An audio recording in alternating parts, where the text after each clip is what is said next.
किसी गंभीर विषय पर डिसीजन लेना हो और समझ में ना आए तो घर के बूढ़े माता पिता से कोई परामर्श नहीं लेता, सारे साथ को बुलाया जाता है।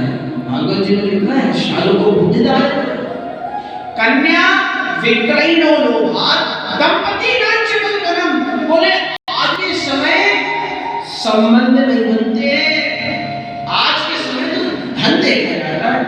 एक जमाना था जब समधी हुआ करते थे, समधी माने समानार्थी अथवा योग, जिनकी बुद्धि भी समान हो, जिनके विचार मिले, जिनके भाव मिले, वे समधी।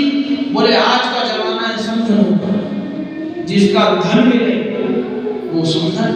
बोल राधे श्याम राधे श्याम। अरे सरल भाषा में कहें तो जिस कन्या के घर पर स्विफ्ट खड़ी है वो कन्या अगर विवाह कर जाएगी तो फॉर्च्यूनर वाले के यहाँ जाएगी, स्प्लेंडर वाले के यहाँ नहीं जाएगी। ये है आज। यदि हमारी माताएं, हमारी बहनें 15,000 20,000 रुपए महीना कमाती हैं तो उनके पतिदेव कम से कम 50,000 वाले हो या 1 लाख वाले हो तो मिल जाएंगी। 5,000 वाले की तो कहती है हुआ कौन है? यही तो आज की स्थिति है। आज के समय संसार में कुछ है ही नहीं गया है, क्योंकि आज का जमाना तो क्रय विक्रय के लिए है। धन संपत्ति आज के संबंधों को भी मानव बेचते हैं। बहुत सुंदर बनती है कि कपड़े हो गए छोटे तो शर्म कहां से आए? कपड़े हो गए छोटे तो शर्म कहां से आए? रोटी बन गई ब्रेड, ताकत कहां से आए? फूल पुष्प बन गए प्लास्टिक के, पुष्प कहां से आए? भोजन हो गया होटल का, तंदुरुस्ती कहां से आए? चेहरा, अरे चेहरा, लोग दिलों की बात करते हैं, प्रेम आज भी चेहरे से आरंभ होता है कि चेहरा हो गया मेकअप का, सौंदर्य कहां से आए? मनुष्य हो गया पैसों का, तो प्रेम कहां से?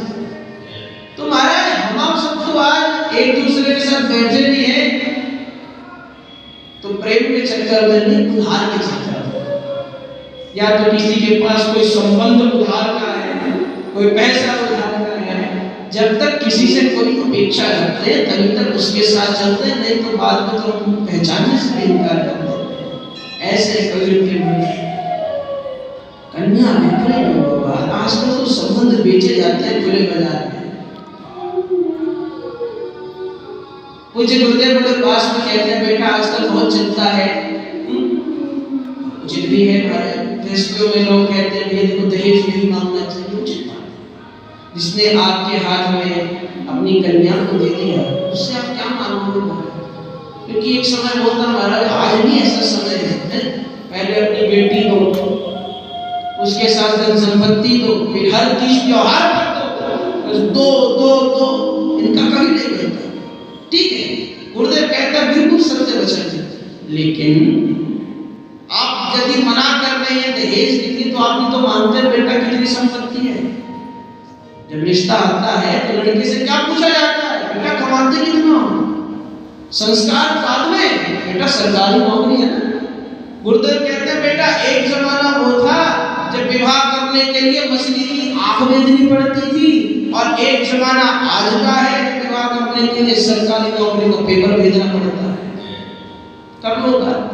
जब हमारी माताएं प्रश्न करती हैं एक बालक से, युवा से, तुम कमाते कितना हो, तुम्हारा घर कैसा है, तुम्हारी गाड़ी कैसी है, तुम्हारी संपत्ति कितनी है, तो जब वो लड़का इतना सब पूछने के बाद, जीवन भर उस कन्या को दिलाने के बाद, कमाने के बाद, यदि उनके माता पिता से कुछ मांग ले तो क्या होगा? पहले आप उस बालक के संस्कारों को, उसके गुणों पर विवाह करो ना।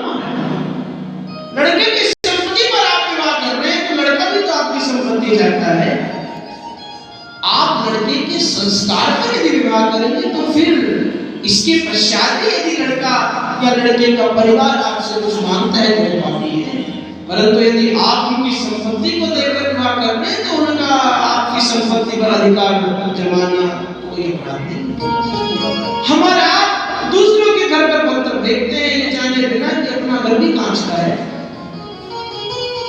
पहले स्वयं का सुधार करें, समाज सुधारक को बात करेंगे। गुरुदेव कहते हैं महाराज आज संस्थान में बड़े बड़े समाज सेवी बन जाते हैं। ठीक है महाराज, समाज की सेवा करो, परंतु समाज की सेवा का बहाना